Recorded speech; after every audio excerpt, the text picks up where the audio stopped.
Nous sommes dans ta présence, Seigneur, et nous voulons prendre le temps simplement d'apprécier qui tu es au milieu de nous. Le psalmiste a dit, arrêtez et reconnaissez que je suis Dieu. Alors ce matin, nous reconnaissons que tu es Dieu au milieu de nous et nous voulons prendre le temps de nous approcher, comme tu l'as dit, approchez-vous. Approchons-nous donc avec assurance du trône de la grâce. Et nous sommes là dans ta présence.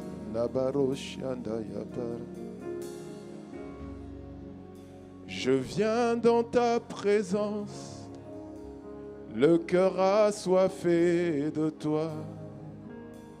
Je m'attends à toi, je m'attends à toi. Je viens dans ta présence, le cœur assoiffé de toi. Je m'attends à toi, je m'attends à toi. Je viens dans ta présence, le cœur assoiffé de toi. Je m'attends à toi, je m'attends à toi. Je m'attends à toi, je m'attends à toi. Je viens dans ta présence, le cœur assoiffé de toi. Mon soupir aujourd'hui, je m'attends à ton toucher aujourd'hui.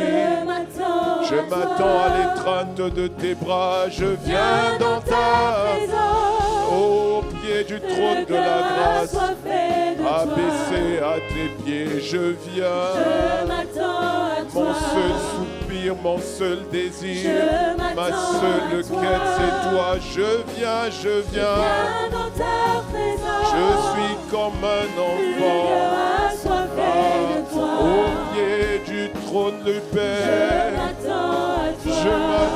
Je m'attends à toi, désireux de voir ton toucher. Je viens dans ta présence, je viens dans ta présence. Tu as dit, approchez-vous de Dieu et il s'approchera de vous. Alors nous nous approchons de toi. Oh, le cœur désireux de te rencontrer. Le cœur. Mon seul désir, mon seul soupir. Je m'attends à toi, Seigneur. Je m'attends à toi, Seigneur. Mon seul désir. Oh, je suis au pied du trône de la grâce. Je suis comme les 24 vieillards. Je jette ma couronne à tes pieds. Je viens dans ta présence.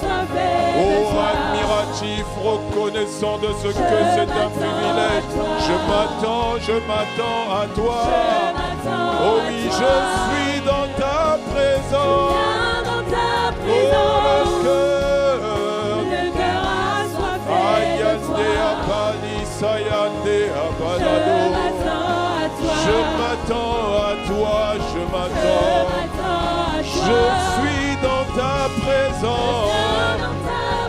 Mon cœur désireux de toi. Oh oui, je m'attends à t'en toucher. Je m'attends à recevoir une parole de toi. Je m'attends à recevoir ta consolation. Je viens. Je m'attends à toi. Je m'attends à toi.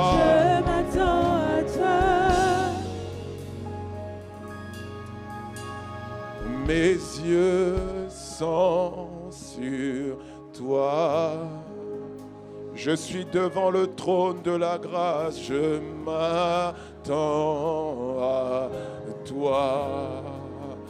Au milieu des anges et des saints, mes yeux, parce que toi seul es digne de louange, d'honneur et de gloire. Je m'attends à la manifestation de ta gloire. Mes yeux sont sur toi.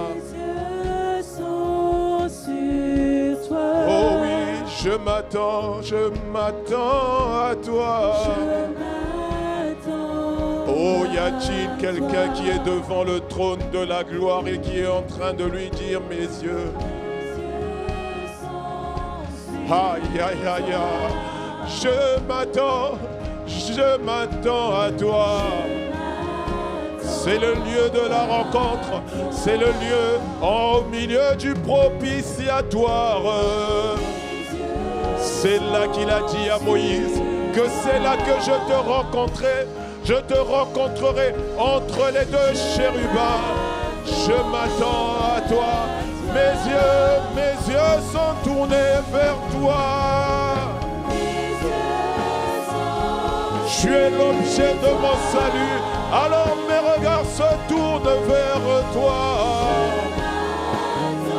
Tu es mon seul rempart. Alors je me tourne vers toi. Ton nom est une forteresse, une haute retraite. Oh, tu es l'alpha et l'oméga, mes yeux sont tournés vers toi. Tu es le commencement et la fin de toutes choses, tu es mon espérance. Je m'attends à celui qui est assis sur le trône élevé. Mes yeux sont tournés vers l'agneau immolé, assis à la droite de Dieu. Mes yeux sont tournés vers le rocher de notre salut, mes yeux. Tu es Seigneur de toutes choses, alors mes yeux se tournent vers toi. Oh oui, mes yeux sont sur toi.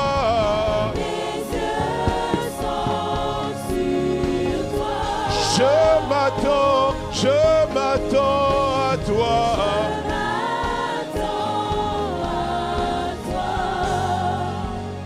J'ai tant besoin de toi, Père, de toi seul. J'ai besoin de toi. Aïe, aïe, aïe. Est-ce que tu peux lui dire avec tes propres mots, j'ai tant besoin de toi. Dis-lui avec tes mots, il aime entendre ta voix.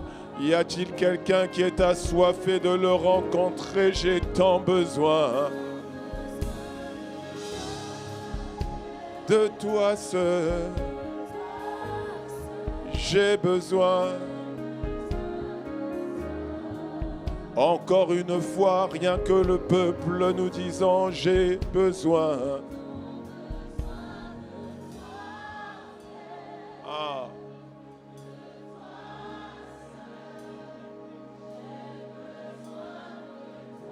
Il est là au milieu de nous, alors est-ce que tu peux lui dire comme Bartimée? Il y a un cri qui doit monter du plus profond de toi. Il y a quelqu'un qui a besoin d'être restauré. Il y a quelqu'un qui a besoin d'être consolé. Il y a quelqu'un qui a besoin d'être guéri. Il y a quelqu'un qui a besoin d'être relevé. Il est là au milieu de nous. Celui qui relève est là. Celui qui soutient est là. Celui qui est la vie et la résurrection est là. J'ai tant besoin. J'ai besoin. J'ai tant besoin. Yes, yes, yes, yes, yes, yes, yes. J'ai besoin de toi.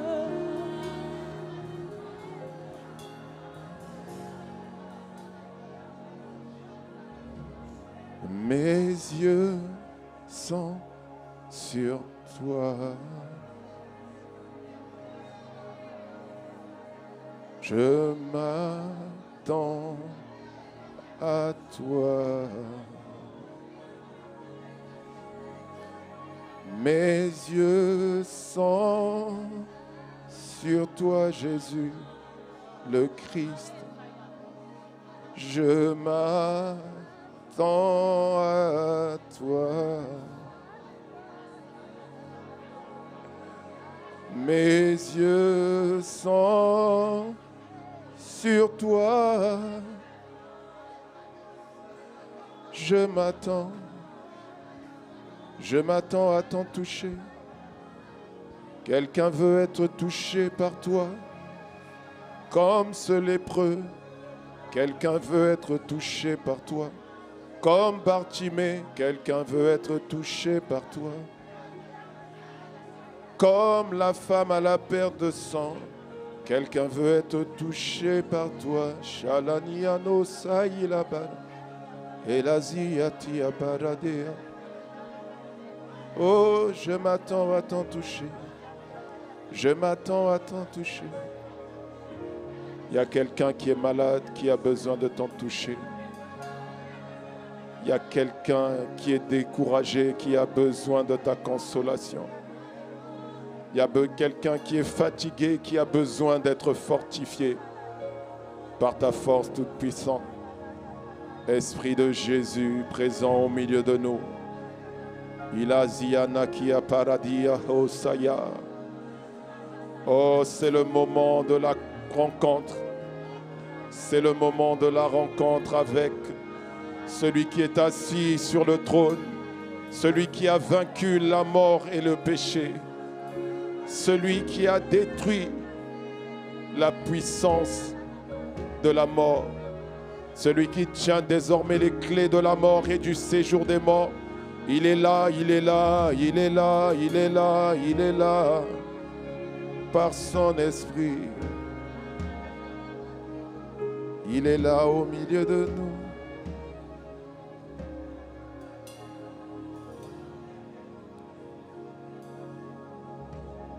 Mes yeux sont sur toi.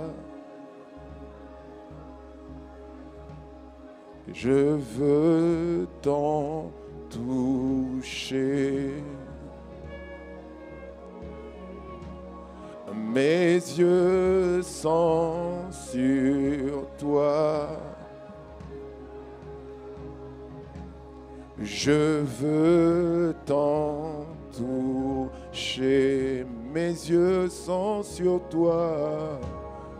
Mes yeux sont sur toi. Je veux t'en toucher, t'en toucher.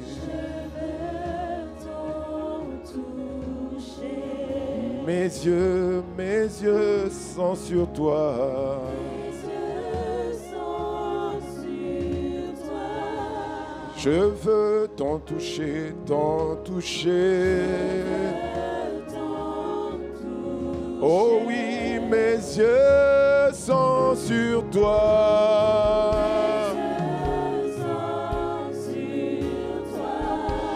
Mon désir, c'est de voir t'en toucher. Mes yeux sont sur toi, Seigneur.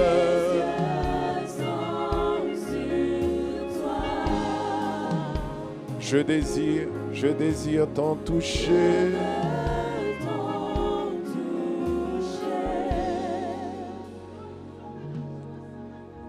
Seigneur, merci pour ta présence au milieu de nous. Nous te sommes infiniment reconnaissants pour ce privilège que tu nous donnes. Toi, notre Dieu et notre Seigneur, et qui a dit que tu enverrais ton esprit, le glorieux Saint-Esprit, l'esprit qui procède du Père, l'esprit de la promesse. Et il est là au milieu de nous afin de glorifier ton saint nom. Merci pour ceux que tu as touchés. Merci pour ceux que tu as touchés dans leur corps. Merci pour ceux que tu as touchés dans leur âme. Merci pour ceux que tu as touchés dans leur esprit. Merci Seigneur. Nous te sommes infiniment reconnaissants pour ta main étendue sur nous. Nous te recommandons ce moment, Seigneur. Conduis encore ce moment. Ce culte est pour toi. Ce culte est pour te célébrer. Ce culte est pour te rendre la gloire. Ce culte est pour te rendre grâce. Ce culte est pour t'élever toi. Alors reçois de la part du peuple que tu t'es acquis, pour lequel tu as dit, le peuple que je me suis acquis publiera mes louanges. Reçois la louange, reçois l'honneur, reçois la célébration.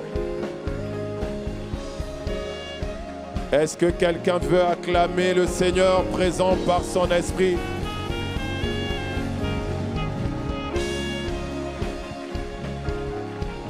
Est-ce que tu peux acclamer mieux que ça? Ça, c'est une acclamation de niveau 1. Est-ce que tu peux passer au niveau 2 de l'acclamation?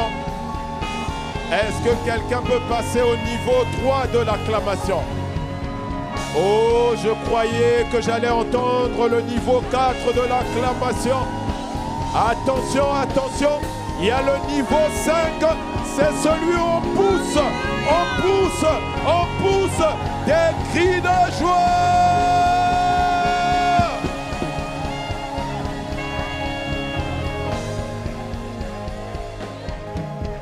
Amen. Que quelqu'un dise gloire à Dieu. Père, merci. Merci pour ta présence au milieu de nous par ton esprit. Inspire les pensées de nos cœurs et les paroles qui sortiront de nos bouches. Et dispose nos esprits, Seigneur, à recevoir la parole que tu veux libérer. À toi soit la louange, l'honneur et la gloire dans le nom de Jésus le Christ. Que quelqu'un donne un bon Amen.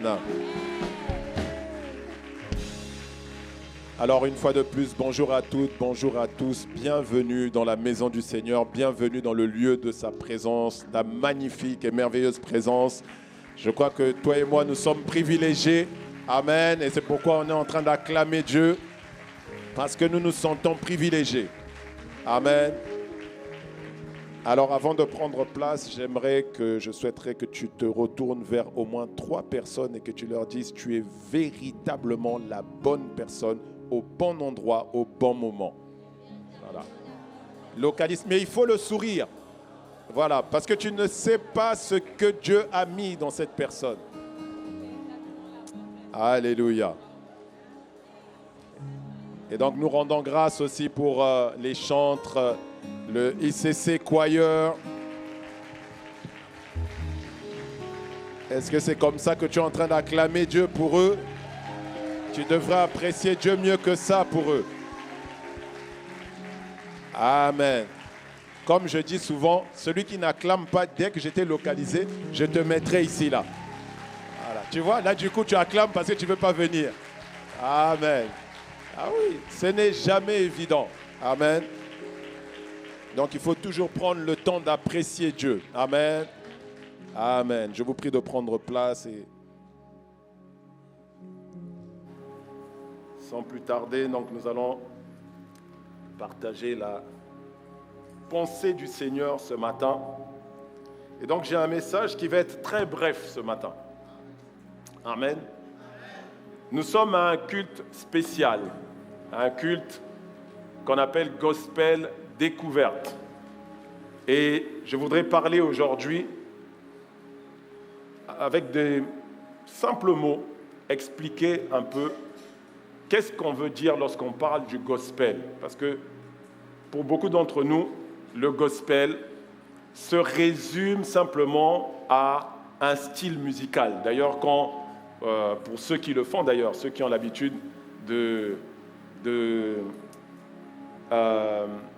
renommer leur fichier MP3, vous allez voir qu'il y a un endroit où on a mis catégorie. Vous voyez, donc vous pouvez choisir jazz, blues, ainsi de suite. Et vous allez voir, il y a marqué gospel. Mais ce n'est pas qu'un style musical en réalité. Ce n'est pas que ça. En fait, dans le style musical, on retrouve des chants. Et dans ces chants-là, ce qu'on retrouve généralement, c'est qu'il y a une personne qui généralement est célébrée dans ces chants. Comment ne pas te louer? Comment ne pas te louer? Comment ne pas te louer? Seigneur Jésus, comment ne pas te louer? Comment ne pas te louer? Comment ne pas te louer, Seigneur Jésus. Est-ce que tu peux acclamer pour le Seigneur Jésus? Donc c'est une chose qu'on retrouve dans les chants de gospel. Dans les chants de gospel, c'est le Seigneur Jésus qui est généralement célébré. Il est célébré soit lui-même par son nom comme dans ce chant, ou généralement on va avoir d'autres chants où on ne célèbre peut-être pas la personne, mais on célèbre ce qu'il a fait. Comme vous connaissez, oh happy day, oh happy day, oh happy day. When Jesus washed, when Jesus washed, when Jesus washed, He washed my sin away. Happy, oh happy day. Non, mais là je sens que tu vas me couper mon message. Non. Stop. Voilà.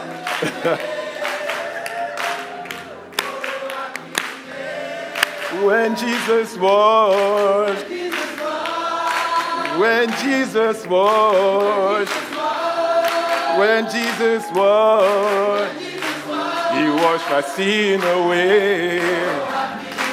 Oh, happy day. Oh, happy day. Happy day. Acclame pour Jésus qui nous a lavé de nos péchés.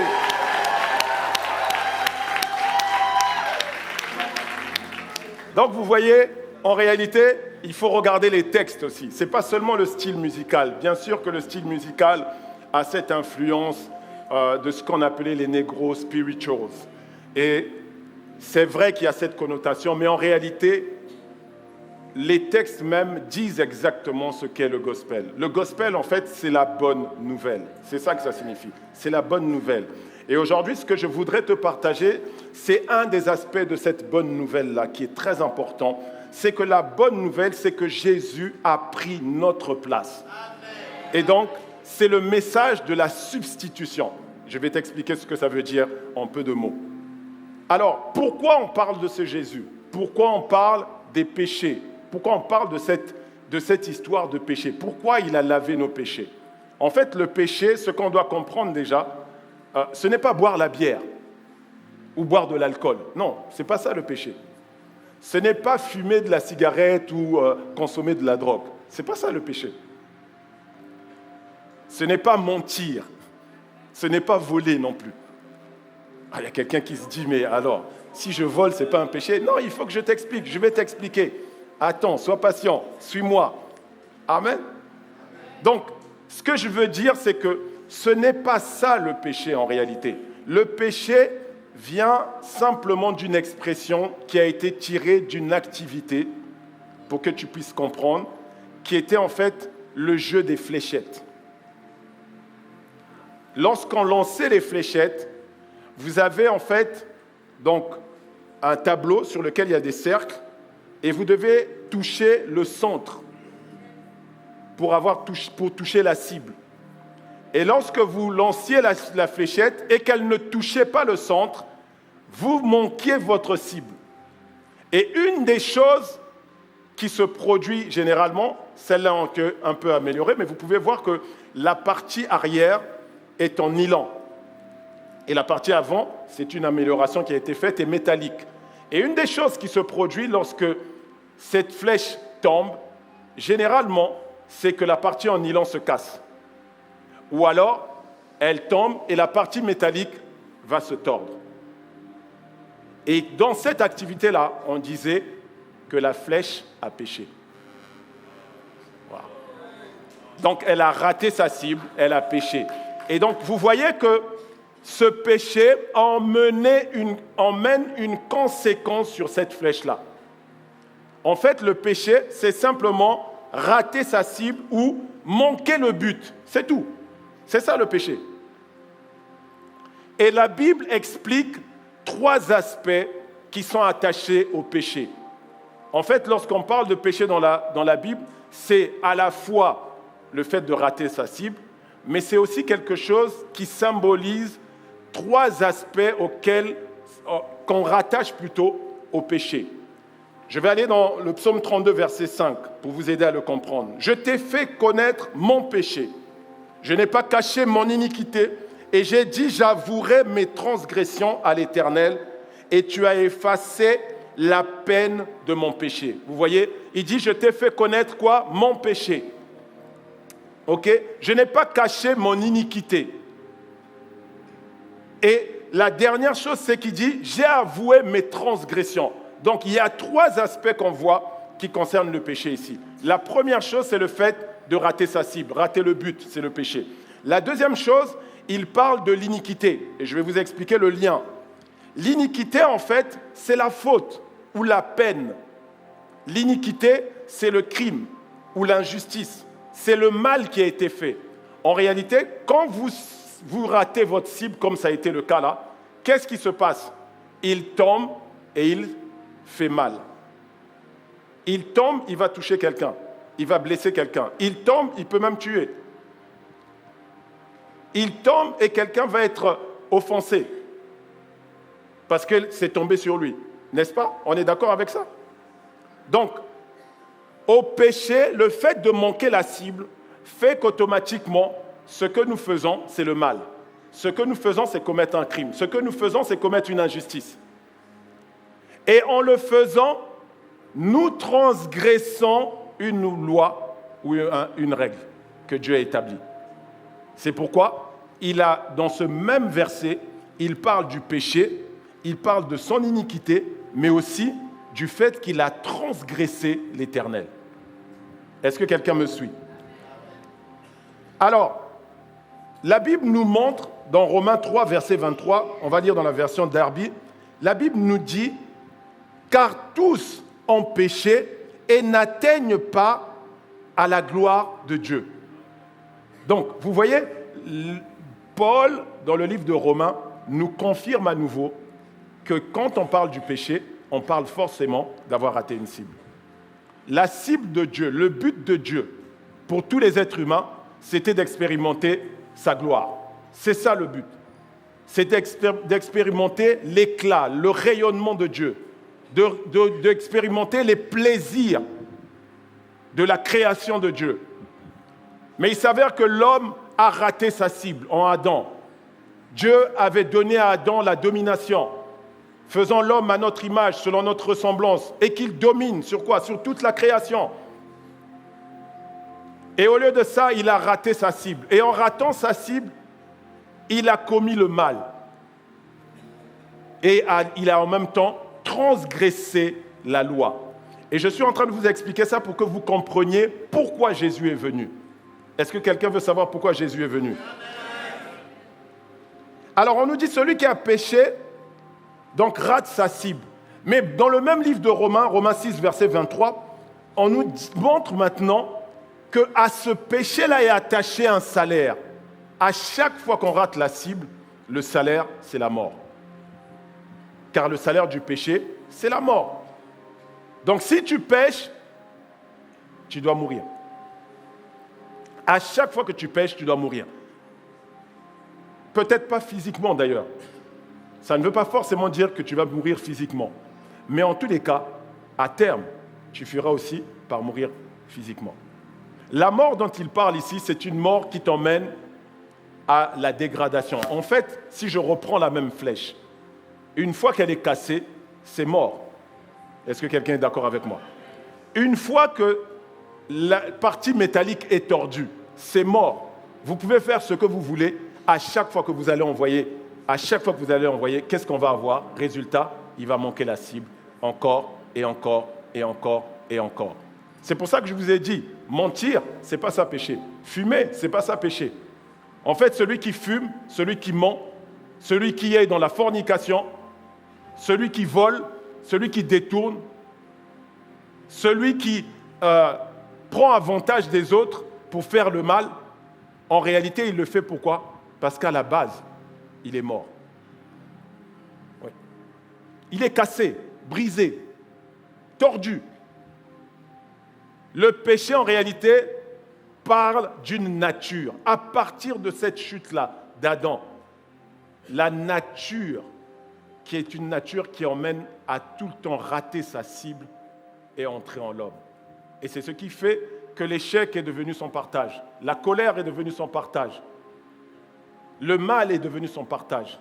La déception est devenue son partage. La honte est devenue son partage. Le rejet est devenu son partage. La dépression, la maladie, tout ça est venu, pourquoi? À cause du péché. Parce que ça a été maintenant la manifestation de la mort, sous différentes formes. On échoue, pourquoi? Parce qu'il y a la mort. On ment, pourquoi? Parce qu'il y a la mort. Le salaire du péché, c'est la mort. Et la Bible nous révèle, comme toute espèce se reproduit selon sa nature.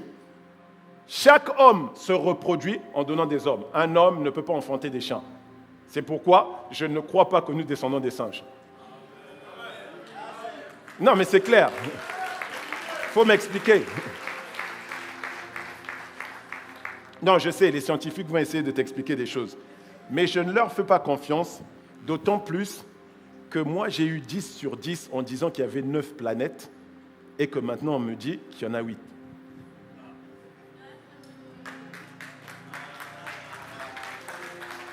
Je suis désolé. Donc, je fais confiance à ce que Dieu dit, parce que Dieu ne change pas. Il est le même hier, aujourd'hui, éternellement.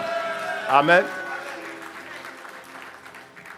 Alors, comme on se reproduit selon son espèce, Romains 5, verset 12, dans la version Bible du Semeur, dit « C'est pourquoi, de même que par un seul homme, le péché est entré dans le monde, et par le péché la mort, et ainsi la mort a atteint tous les hommes, parce que tous ont péché. » Donc, vous prenez un petit enfant, on ne lui a jamais appris ce que c'est mentir. Et on dit à cet enfant, ne fais pas de bêtises. Et dès qu'on lui dit ne fais pas de bêtises, bizarrement, qu'est-ce qu'il fait? Pourquoi? Parce que la mort agit. C'est le péché. C'est ce que la Bible révèle lorsqu'elle parle de la loi sur laquelle le péché s'appuie. Et c'est ça qui est fort. Alors Dieu dit, il faut absolument que je corrige cette erreur dans l'homme. Et comment je vais le faire? Il faut que j'envoie un autre homme. Parce que si j'envoie une autre espèce, ça ne marchera pas. Tu vois, c'est pour ça que je t'ai dit, on ne vient pas du singe. Dieu est censé, Dieu est sage. Il n'a pas pris un singe pour prendre notre place. Dans l'Ancien Testament, les bêtes ont été sacrifiées, mais Dieu a dit, je ne trouve pas ma satisfaction dedans. Ça veut dire qu'entre l'homme et les animaux, il n'y avait pas de lien d'affiliation directe pour que le sacrifice de ces animaux-là puisse laver les péchés des hommes.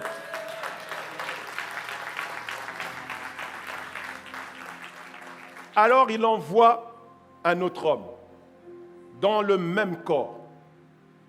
Et il dit, il faut que toi tu y ailles.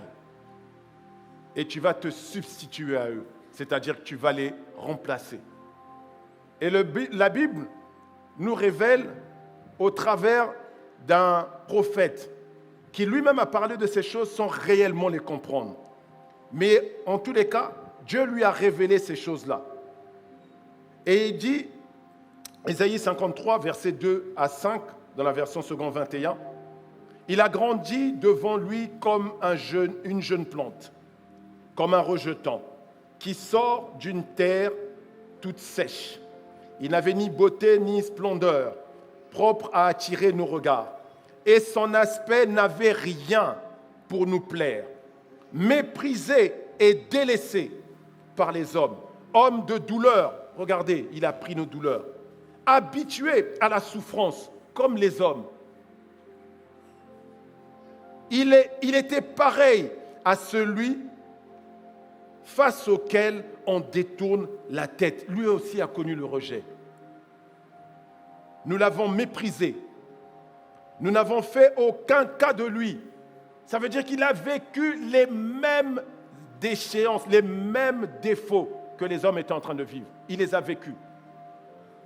Et au verset 4, on dit pourtant, ce sont nos souffrances qu'il a portées.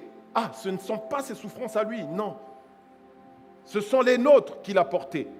C'est de nos douleurs qu'il s'est chargé. Et nous l'avons considéré comme puni, frappé de Dieu et humilié. Oh, il y a quelqu'un qui a été humilié ici, Jésus l'a fait.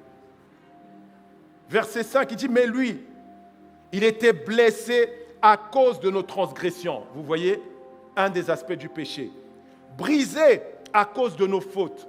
Dans la version Louis II, on dit de nos iniquités. Donc il a traité les transgressions, traité les iniquités. Et regardez, et la punition qui nous donne la paix, là maintenant il traite le péché, est tombée sur lui. Et c'est par ses meurtrissures, c'est par ses blessures que nous sommes guéris. Waouh! Il a tout pris sur lui. Merveilleux Jésus. Et dans 2 Corinthiens 5, verset 21, on nous révèle quelque chose. On dit, celui qui n'a point connu le péché, il l'a fait devenir péché pour nous. Il vous montre encore, il s'est substitué, il l'a fait devenir péché pour nous, afin que nous devenions en lui justice de Dieu. Mais Seigneur, comment tu as fait pour le faire devenir péché? Parce qu'il est écrit quelque part, maudit est quiconque est pendu au bois. Donc il a fait devenir péché pour nous. Mais ce qui est important à noter ici, c'est qu'il dit celui qui n'a point connu le péché. Comme le premier était en défaut, pour corriger la condition de l'homme, il fallait prendre quelqu'un qui n'avait aucun défaut. Il ne fallait absolument pas qu'il y ait des défauts. Il est venu dans un corps humain, oui. Il avait un corps de chair et de sang, oui. Mais il devait être parfait. Il ne devait ni avoir péché, ni connu le péché, pour que ce qu'il allait faire puisse marcher. Hébreux 2, versets 11 à 14, dans la version Bible du Semeur, on nous dit « Car Jésus, qui purifie les hommes de leurs péchés, et ceux qui sont ainsi purifiés, partagent la même humanité. » Donc c'est ce qu'il a fait, partager la même humanité. Et c'est pourquoi il n'a pas honte de les appeler ses frères et ses sœurs. Oh, c'est de toi et de moi dont il parle. Verset 12, lui, lorsqu'il dit « Je proclamerai à mes frères quel Dieu tu es, et je te louerai dans l'assemblée. » Verset 13, il dit aussi « Pour moi, je mettrai toute ma confiance en Dieu, et encore, me voici avec les disciples que Dieu m'a donnés. » Verset 14, et c'est là que c'est important.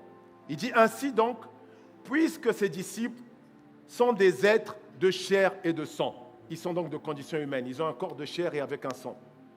Il dit, donc puisqu'ils ont participé à ça, lui aussi, de la même façon, a partagé leurs conditions. Il l'a fait pour réduire à l'impuissance par la mort celui qui détenait le pouvoir de la mort, c'est-à-dire le diable.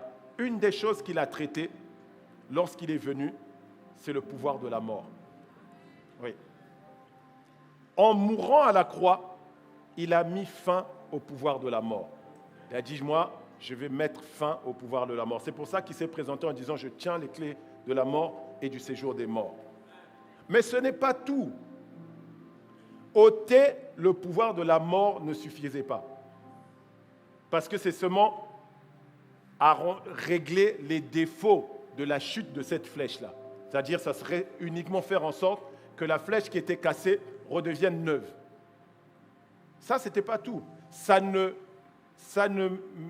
définissait pas la direction de cette flèche-là, la prochaine fois. C'est-à-dire, est-ce que si je reprends une flèche et que je la reconstruis, si je la lance, est-ce que je ne louperai pas la cible? Est-ce que quelqu'un me suit? Donc, il fallait aussi que cette histoire de cible soit corrigée. Hier, je ratais ma cible. Aujourd'hui, il ne faut plus que je rate ma cible. Alors, le Seigneur devait le faire. Amen. Romains 7, verset 7, nous révèle quelque chose. Le péché, c'est-à-dire le fait de rater cette cible-là, était lié à quelque chose de plus fort que le fait de rater la cible elle-même. C'est-à-dire qu'il y avait quelque chose qui était plus fort que le péché, qui nourrissait le péché. Je l'ai dit tout à l'heure, prenez un enfant et dites-lui,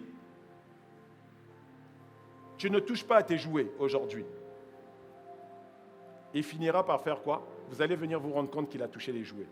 Ou parfois, il va les toucher, mais pour que vous ne sachiez pas qu'il les a touchés, il va peut-être cacher des jouets quelque part ou vous mentir en vous disant non, je ne les ai pas touchés. Mais c'est juste la nature du péché. Mais pourquoi c'est devenu une erreur? Pourquoi c'est devenu une faute? C'est parce que vous lui avez dit ne touche pas à tes jouets. C'est parce que vous dites ne faites pas de bêtises qui fait des bêtises. Et c'est ce que Paul révèle dans Romains 7. Il dit, que dire maintenant? La loi se confond-elle avec le péché? Loin de là. Seulement, s'il n'y avait pas eu la loi, je n'aurais pas connu le péché et je n'aurais pas su ce qu'est la convoitise si la loi n'avait pas dit tu ne convoiteras pas. En fait, si on n'avait pas dit tu ne tueras pas, on n'aurait pas su que tuer, c'était une erreur. C'est comme si quelque chose était inscrit à l'intérieur, comme pour dire, à partir du moment où on te dit, ne fais pas. Au contraire, ce qui se passe, c'est que tu vas les faire.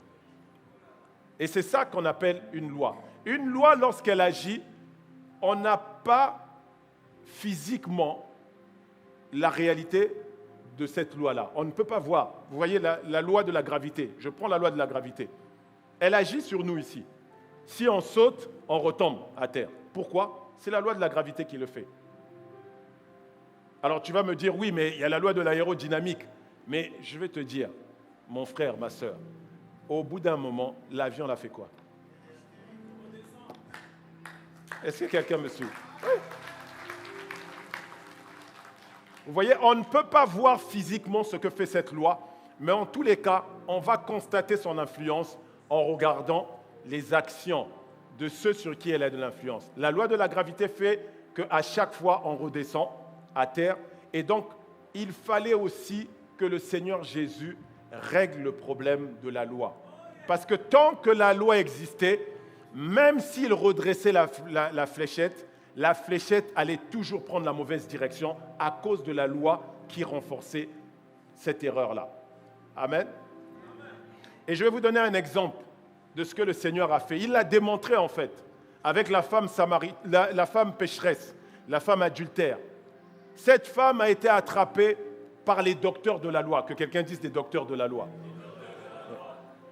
Ces gens-là, les pharisiens, les scribes, étaient des gens qui connaissaient la loi de Moïse. Et ils ont attrapé cette femme en flagrant délit d'adultère, en plein acte. Bon, bizarrement, ils ont emmené la femme, mais pas l'homme. On ferme la parenthèse. Non, mais c'est ce que font les religieux. Les religieux, ils vont attraper une partie, mais pas l'autre. Et ils viennent voir le Seigneur Jésus avec cette femme. Il dit, Moïse, dans la loi, nous a ordonné de lapider de telles femmes. Donc lorsqu'on les a attrapés en flagrant délit, il faut les lapider. Et toi, on a senti que toi, Jésus, tu es quelqu'un, on a l'impression que la loi de Moïse, là, toi, tu as un problème avec. Et je vais vous expliquer quel est le problème du Seigneur Jésus avec la loi. Et il dit, mais toi, donc, que dis-tu? Il se disait cela pour l'éprouver, afin de pouvoir l'accuser. Mais Jésus, s'étant baissé, écrivait avec le doigt sur la terre. Entre parenthèses, la loi de Moïse a aussi été écrite sur des pierres.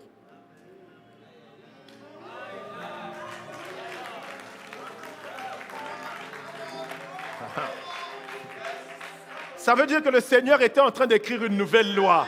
Ah! Il était en train d'écrire une nouvelle loi. Verset 7. Comme il continuait à l'interroger, il se releva et leur dit que celui de vous plutôt, qui est sans péché, jette le premier la pierre contre elle. C'est-à-dire, le Seigneur n'a pas dit, bon, je ne sais pas, le deuxième, le troisième d'entre vous, le quatrième. Non, lui, il a dit le premier. Vous savez, quand Jésus écrit sa loi, il commence d'abord par les premiers. Parce qu'il sait que le premier définit ce qui va arriver derrière.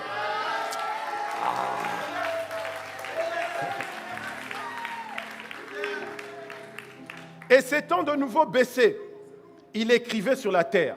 Verset 9. Quand ils entendirent cela, accusés par leur conscience, ils se retirèrent un à un, depuis les plus âgés jusqu'au dernier. Et Jésus resta seul avec la femme qui était là au milieu. Verset 10. Alors s'étant relevé et ne voyant plus que la femme, Jésus lui dit, « Femme, où sont ceux qui t'accusaient? Personne ne t'a-t-il condamné ?» Verset 11, elle répondit, « Non, Seigneur. » Et Jésus lui dit, « Je ne te condamnerai pas non plus. Va et ne pêche plus. » Wow. Alors je vais t'expliquer quelque chose ici. Tu vois, il était en train de démontrer ce qu'il allait faire à la croix. À la croix, il dit, je ne vais pas seulement traiter le péché, mais je vais traiter aussi avec la loi. Parce que le défaut de la loi, c'est que quand la loi t'a fait connaître le péché, une des choses qui est affectée chez toi, c'est la conscience du péché. C'est pour ça qu'il dit, ayant été accusés dans leur conscience. La conscience du péché, il fallait détruire la conscience du péché. Et c'est sur la conscience du péché que la loi de Moïse, qui est la loi du péché et de la mort, qui dit que si tu pêches, tu dois mourir, c'est là qu'elle agissait pour emmener à la mort. Et donc, il fallait qu'il intervienne là-dessus. Et pour intervenir, il fallait qu'il écrive maintenant ce qu'on appelle la loi de la grâce. La loi de la grâce fait maintenant que là où tu as péché et que le péché a abondé, la grâce vient et elle surabonde. Et maintenant, tu es déclaré libre sans péché.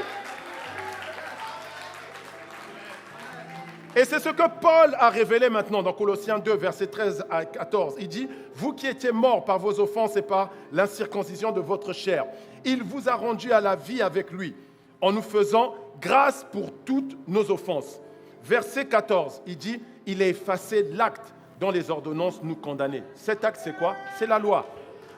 Et qui subsistait contre nous. Et il l'a détruit en la clouant à la croix. Ça veut dire qu'à la croix de Golgotha, il n'a pas traité qu'avec le péché et la mort, il a traité aussi avec le pouvoir de la loi sur toi et sur moi.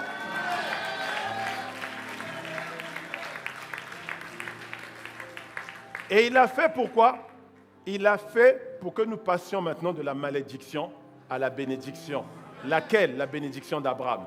Donc il a fait pour nous faire rentrer dans une nouvelle génération. Ça veut dire que quand Jésus te dit viens à lui, il est en train de te transférer dans une autre réalité. Galates 3, versets 13 à 14. Il dit Christ nous a rachetés de la malédiction de la loi. Vous voyez, il nous a rachetés de quoi? De la malédiction de la loi. La loi qui te disait ne fais pas, ne fais pas. Tu n'avais pas de force devant ça. Dès qu'on te dit ne fais pas, tu fais. Ne prends pas, tu prends. Ne vole pas. Ne passe pas la ligne, tu passes la ligne. Ce n'est pas seulement les gros péchés, mentir et tout. Non. On te dit ne touche pas, tu touches. Ne fais pas, tu fais. Laisse-moi faire. Tu dis non, mais je pensais que ça, c'est la nature du péché. Et il fallait qu'on retrouve le pouvoir là-dessus. Pourquoi l'homme avait été créé pour dominer. Donc Christ nous a délivrés. Il nous a délivrés de ce pouvoir-là, du pouvoir de la malédiction. Et étant devenu malédiction pour nous, car il est écrit maudit est quiconque est pendu au bois. Verset 14. Afin que la bénédiction d'Abraham eût pour les païens, c'est-à-dire pour nous qui n'étions pas juifs, son accomplissement en Jésus-Christ. Et que nous reçussions par la foi l'Esprit qui a été promis. Vous voyez, l'entrée maintenant dans cette dimension, c'est quoi? C'est la venue du Saint-Esprit. Oh, glorieux Saint-Esprit. Ça veut dire que tant que tu n'as pas reçu le Saint-Esprit en toi, tu es encore esclave de la loi du péché et de la mort. Tu es encore esclave du péché. Ouais. Tu es encore esclave. Et c'est pour cette raison-là que Jean 3, verset 16, nous a été donné. Dieu a tant aimé le monde. Dieu a aimé le monde d'un amour tellement profond, d'un amour tellement immense, d'un amour qu'il a voulu déverser puissamment. Il dit, il a tellement aimé le monde qu'il a fait quoi? Il a donné son fils unique. C'était le seul qu'il avait. Mais pourquoi tu donnes un fils? Je vous l'ai dit tout à l'heure, le premier définit ceux qui vont arriver après. Afin que quiconque croit en lui ne périsse point. Celui qui ne croit pas en lui, donc, mourra. Vous voyez, c'est le lien avec la loi du péché et de la mort. Celui qui ne vit pas en lui, celui qui n'a pas le Seigneur, il est appelé à mourir. Afin que quiconque croit en lui ne périsse pas, mais qu'il ait la vie éternelle.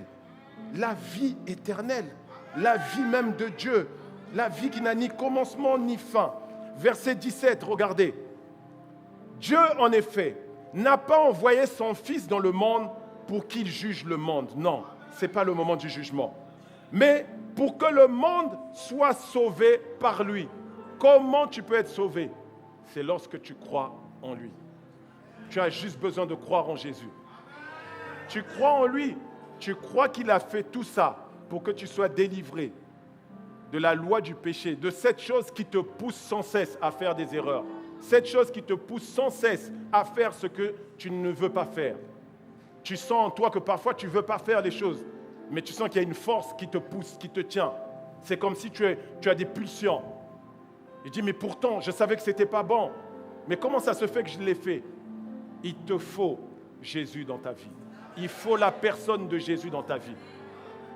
Il n'y a qu'en lui que la mort perd son pouvoir. Il n'y a qu'en lui que le péché perd son pouvoir. Il n'y a qu'en lui que lorsqu'on te dira ne fais pas, tu vas te trouver en train de ne pas faire. Pourquoi? Parce que cette force est en lui.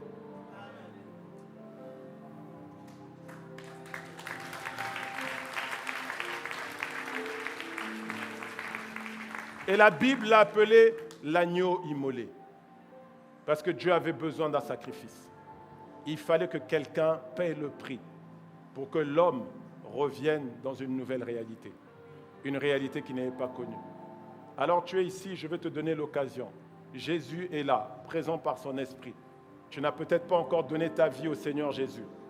Aujourd'hui, tu es en train de batailler. Tu sais toi-même, au fond de toi, que tu batailles, que ce n'est pas simple.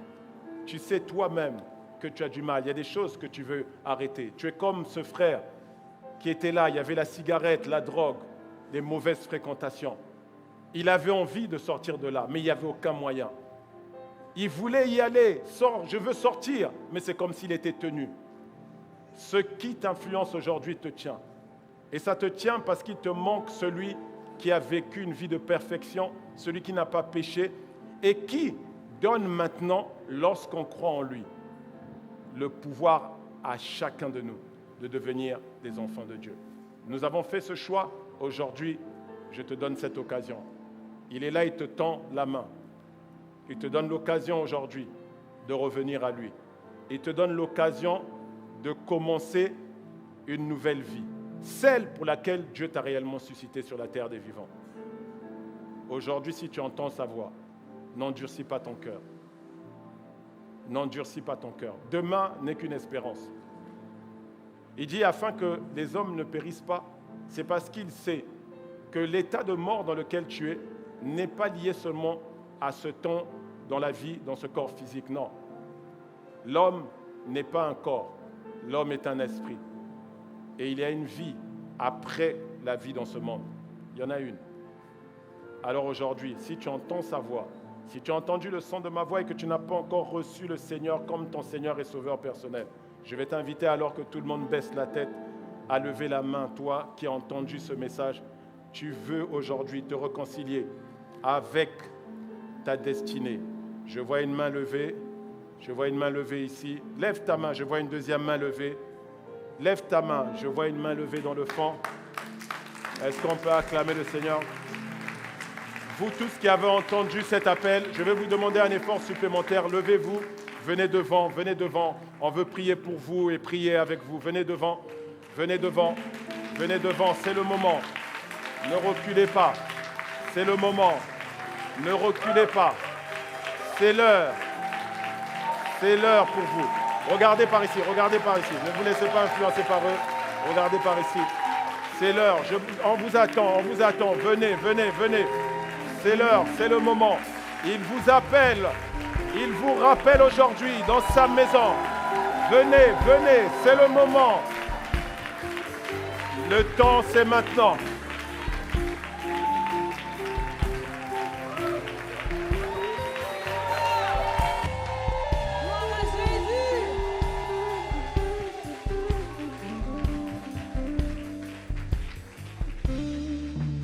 Je laisse encore 2 minutes. Je sens qu'il y a encore une personne qui est en train d'hésiter. Voilà. Viens devant, viens devant. Viens devant. Yes, yes, yes, yes, yes. Venez, mettez-vous devant, mettez-vous devant. S'il vous plaît, essayez de les aligner tous devant. Allez-y, allez-y, mettez-vous devant. N'ayez pas... C'est votre jour, c'est votre jour. Si vous voyez les gens se réjouir, c'est parce qu'il est écrit, il y a de la joie dans le ciel pour une seule brebis qui revient dans sa maison. Est-ce que tu peux acclamer le Seigneur? Je viens vous faire un check, je viens vous faire un check. Yes, yes, yes, yes, yes, yes, yes. Vous avez pris la bonne décision. Yes, yes, yes, yes, yes, yes, yes. Yes, yes, yes, yes, yes, yes, yes, yes. Sois libre au nom de Jésus. Sois libre, sois libre. Sois libre de toute infirmité au nom de Jésus. Sois libre de toute infirmité. Du sommet de ta tête jusqu'à la plante de tes pieds. Je commande à tout esprit impur. Laissez-la partir maintenant. Et ne revenez plus jamais en elle. J'ai dit laissez-la partir.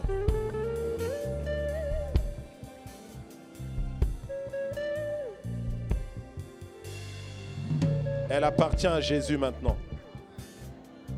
Et vous ne retournerez plus jamais dans son corps. Au nom de Jésus. Amen. Amen. Merci Seigneur. Elle est libre. Elle est libre. Est-ce qu'on peut acclamer le Seigneur? Est-ce qu'on peut l'acclamer? Est-ce qu'on peut acclamer le Seigneur mieux que ça? Alléluia.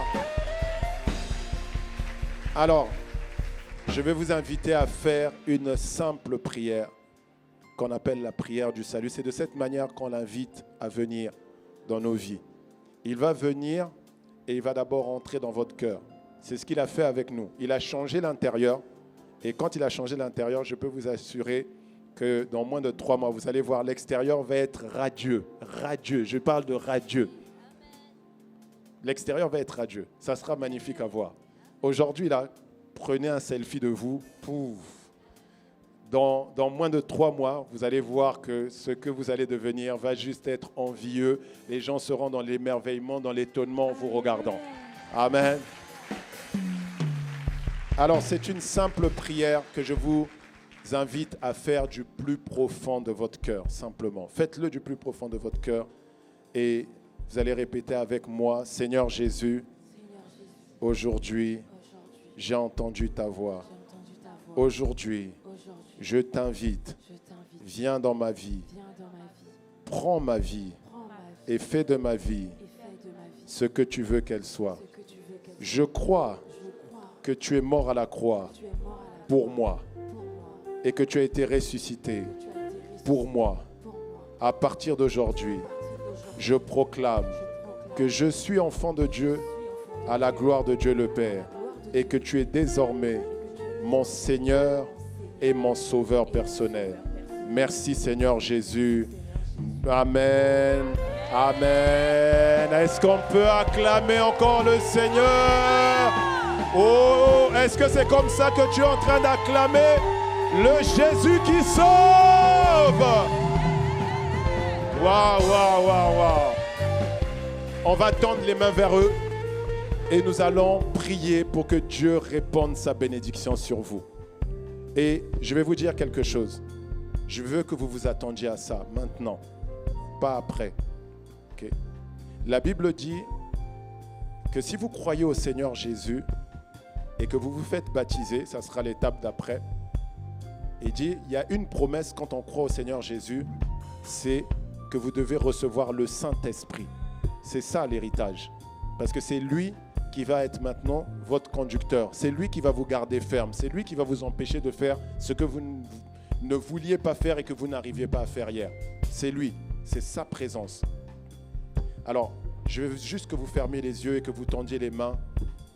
Et alors qu'on va prier, je vais prier aussi pour que le Seigneur Jésus, qui est celui qui baptise du Saint-Esprit, qui remplit du Saint-Esprit, qui puisse vous remplir. Père, merci pour la vie de nos frères et nos sœurs que tu as ramenés dans ta maison par ton esprit. Merci pour le salut. Merci, Père, pour la grâce et la foi que tu leur as donnée.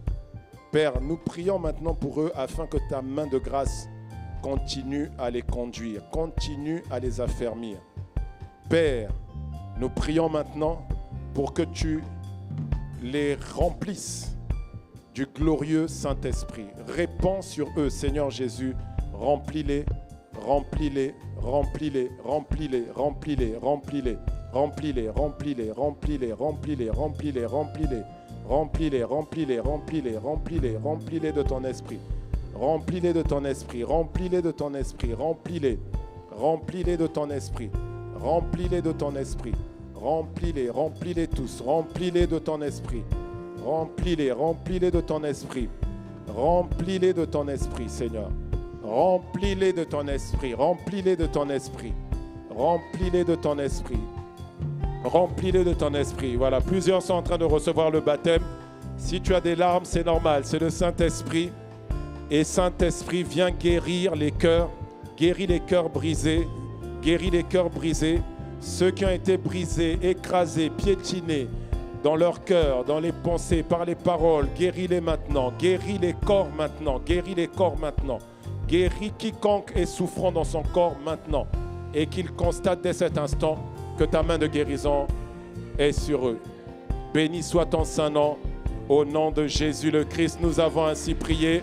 Que quelqu'un donne un bon Amen. Un meilleur Amen que ça.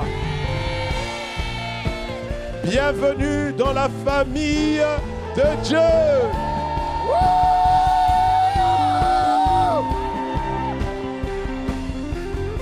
Vous êtes maintenant nos frères et nos sœurs. Amen. Alors, je vais vous demander quelque chose. On va prendre quelques minutes de votre temps. Vous savez, ce qui vous est arrivé, c'est ce qu'on appelle la nouvelle naissance. Quand un enfant naît, on ne le rend pas tout de suite à ses parents. Les sages-femmes prennent le temps d'abord de nettoyer l'enfant, de l'habiller, tout ça avant de le rendre à ses parents. C'est ce que nous, on veut faire en quelque sorte. On veut juste vous expliquer ce qui s'est passé, c'est-à-dire qu'est-ce que Dieu est venu faire en vous, qu'est-ce qu'il est venu faire de vous et qu'est-ce qu'il va faire par vous. Et ça va juste être merveilleux. Vous allez suivre donc l'équipe des conseillers. Vous voyez, il y a cette jeune demoiselle que vous voyez là-bas, Emmanuel, qui est souriante, vous la voyez. Vous allez suivre donc cette équipe-là et puis vous reviendrez après dans la salle. Ils vont prendre quelques minutes pour vous présenter. Allez-y, allez-y. Donc suivez-les. Allez-y, allez-y. Vous revenez après, il n'y a pas de souci, allez-y.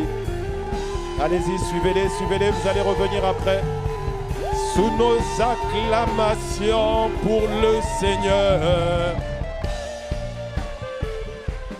Et repartir en héros avec Jésus pour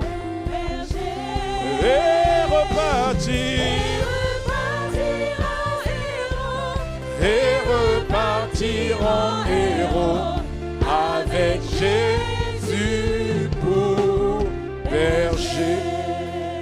Alléluia. Je sens dans mon esprit. Est-ce qu'il y a quelqu'un qui est venu ici qui était souffrant dans son corps? Y a-t-il quelqu'un qui est venu? Levez la main si vous êtes venu. Levez la main bien haut, qu'on puisse bien vous localiser. Ok, il y a une personne ici. Il y en a d'autres. Gardez la main levée. Gardez la main levée. Ok. Il est là, il est présent par son esprit. Il y a une main levée là-bas aussi. Levez la main si vous êtes venu souffrant. Ok, on veut juste vous localiser. Gardez bien la main haute. Famille ICC. Ceux qui sont autour de ceux qui sont venus souffrants, est-ce que vous pouvez juste vous rapprocher d'eux, demander de quoi ils souffrent exactement et on va prier pour vous. Parce que nous sommes une famille qui expérimente la guérison semaine après semaine. Et l'Esprit de Jésus est là, il est présent.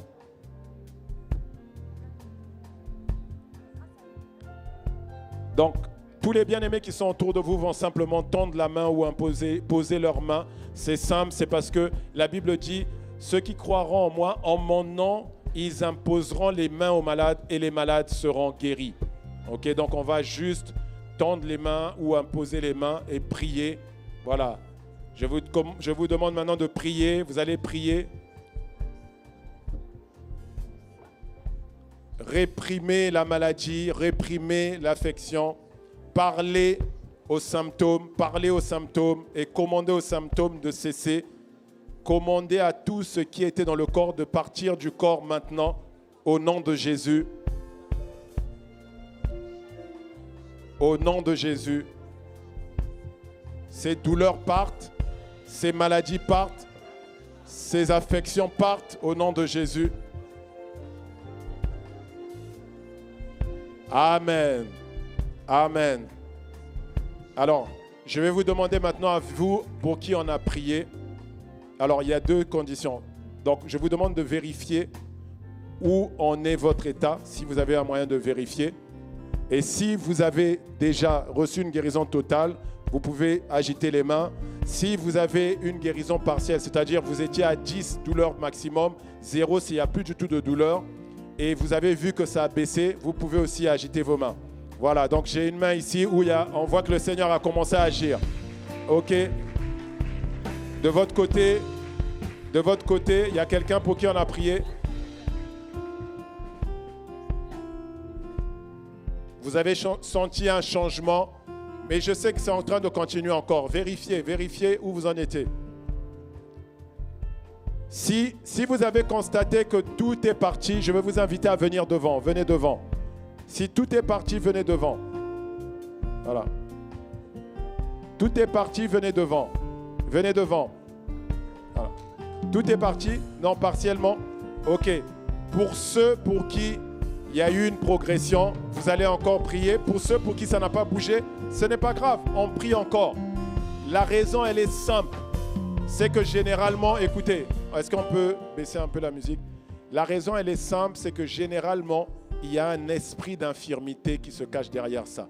Donc, je vais vous demander maintenant de réprimer cet esprit d'infirmité. Vous parlez à cet esprit d'infirmité, vous lui commandez de sortir du corps. On y va? On y va? On y va? Maintenant, au nom de Jésus, nous réprimons. Non, vous ne battez pas. Voilà, il y a une guérison ici. Ah, il y a une guérison ici. Il y a une guérison ici. On acclame le Seigneur. Il y a une guérison. Réprimez les esprits, réprimez-les. Il y a une guérison ici. Il y a une guérison encore. Allez-y sur la droite. Oh, mais est-ce que c'est comme ça que tu es en train d'acclamer Jésus qui guérit? Esprit impur, nous vous réprimons maintenant. Nous commandons maintenant à tout esprit impur, tout esprit d'infirmité, tout esprit de maladie, de partir des corps. Maintenant, vous quittez les corps et vous ne revenez plus jamais dans ces corps. Au nom de Jésus, nous déclarons et nous décrétons qu'il n'y a zéro douleur du sommet de la tête jusqu'à la plante des pieds. Il n'y a plus aucune douleur, plus aucune peine. Au nom de Jésus. Amen. Alors, je vous laisse vérifier. On écoute les premiers témoignages. On y va. Alléluia. Donc, on a... Il y a une guérison ici. Venez devant. Il y a une guérison ici. Vérifiez. On continue à prier. Allez à droite, oui. On y va. Alors, on a Ryan qui, il y a quelques semaines, en jouant au foot, a eu une grosse douleur. Il n'arrivait pas à plier sa jambe du tout. Oui. Et donc là, la douleur était persistante et on a prié pour lui. Et là, la douleur est complètement partie. Il n'y a plus aucune douleur. Il peut tenir sa jambe, il n'arrivait pas à faire ça. Du tout. Waouh! Est-ce qu'on peut acclamer le Seigneur? Amen. Est-ce qu'on peut acclamer le Seigneur? Il y a un deuxième témoignage derrière. Oui. On a... Continuez à prier pour ceux pour qui vous n'avez encore rien vu. Le Seigneur Jésus avait prié pour un aveugle et la première fois, il ne voyait pas bien. Et il a prié une deuxième fois. Donc, on continue à prier. On y va. On a le cas de Naomi. Oui. Elle avait mal au dos. Le dos était totalement bloqué. Elle Oui. ne pouvait pas tourner à gauche ni à droite. Et là maintenant, elle peut faire tous les tu peux tourner. Tu peux bouger. Oh. Hey! Est-ce qu'on peut acclamer le Seigneur? On a un autre témoignage. On a le témoignage de la sœur Christiane qui, là, au travail, a eu un accident. Oui. Et donc, la cheville était douloureuse. Donc, quand elle est arrivée ce matin, sa cheville était douloureuse. Oui. Et là, on a prié. Elle a totalement Donc disparu. maintenant, tu la peux douleur. bouger. Elle peut bouger Et comme on veut la tester. c'est Jésus qui fait ça. Amen. Est-ce qu'on peut acclamer le Seigneur? On a un autre témoignage. Oui, on a le Oui, cas de- viens ma soeur, viens. Faut pas rester derrière. Oui, on a Jésus pas- t'a fait du bien. On a Fabienne, elle avait une boule au pied, elle a une boule au pied, mais Oui. ça faisait terriblement mal. Oui. Elle ne pouvait pas marcher Oui. convenablement. Là, elle a toujours la boule, mais Oui. elle n'a plus de douleur complète. Elle n'a plus de douleur. Ok. Attendez, excusez-moi, les médias, pardon. Elle est où la boule? Ok.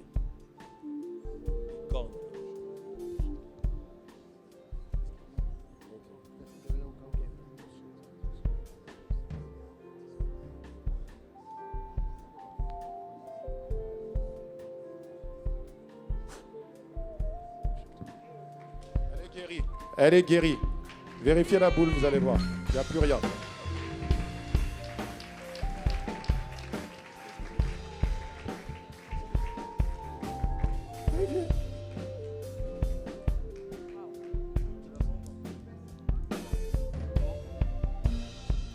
En train de diminuer. Elle est Ah. en train de diminuer. Oui. La boule. Il n'y a plus rien?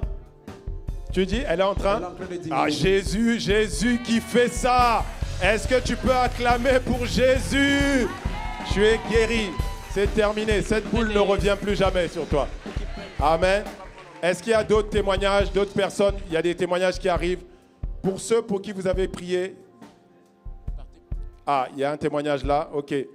On y va, rapidement, rapidement. Rapidement. Est-ce qu'il y a d'autres personnes encore pour qui vous êtes en train de prier?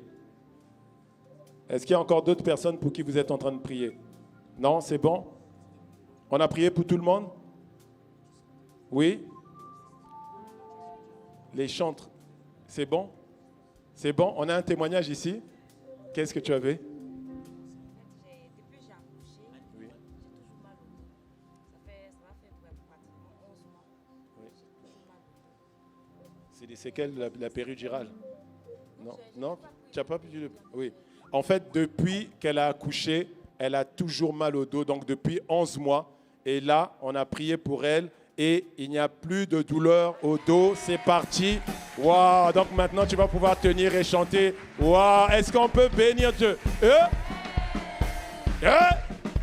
Qui fait ça? Jésus qui fait ça. Qui fait ça? Qui fait ça? C'est Jésus qui fait ça. Oh, qui fait ça? Qui fait ça? C'est Jésus qui fait ça. On y va? On a des témoignages? On a le témoignage de Anne Iman qui avait un kyste. Oui. Je dis il avait parce qu'elle sentait en elle ce kyste. Oui. Et là, qu'on a prié pour elle plusieurs fois, elle a senti comme un courant qui est passé en elle. Et là, elle se sent totalement libérée et Ok. légère. Elle ne sent Viens, plus ce viens. kyste en elle. Lève les mains. Lève les mains. Dans le nom de Jésus, nous commandons à cet esprit d'infirmité-là de ne plus jamais revenir en elle. Plus jamais, plus jamais, plus jamais. Ne reviens plus jamais en elle.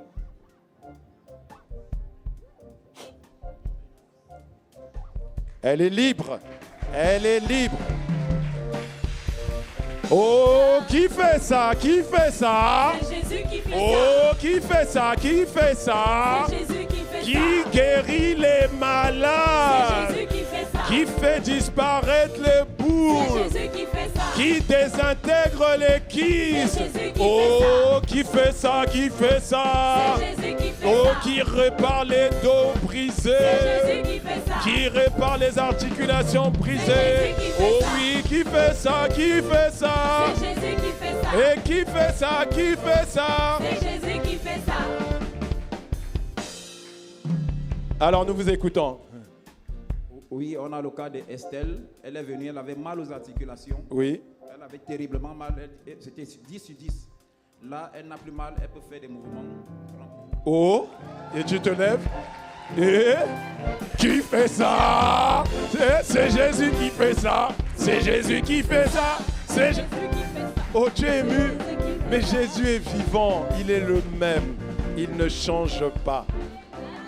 Waouh! Est-ce que Jésus n'est pas merveilleux? Est-ce que tu peux acclamer pour le Seigneur Jésus? Pasteur, on a un témoignage. On a encore un témoignage. On a un témoignage de la sœur Grâce à qui Dieu a fait grâce. Ah! Elle Donc avait la une grâce douleur. a localisé grâce. Amen. Aïe, aïe, Elle aïe, avait aïe, une aïe. douleur Quand dans la la grâce poitrine. localise grâce, c'est dangereux. Ah, parce que c'est la double grâce. La double grâce. Double grâce. Double grâce. Double grâce. Double grâce. Double grâce. Alors, nous écoutons le témoignage. Grâce avait une douleur au niveau de la poitrine, au niveau gauche, et Oui. c'était très persistant. Et quand on a prié pour elle, elle a senti une libération totale. Et là, Et elle la- se sent la douleur a totalement disparu. légère et la Wow, douleur est est-ce partie. qu'on peut acclamer le Seigneur?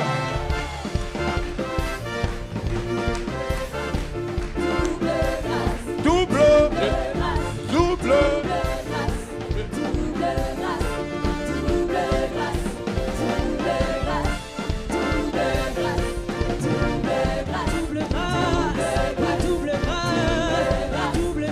Acclame, acclame, acclame. Pour la double grâce.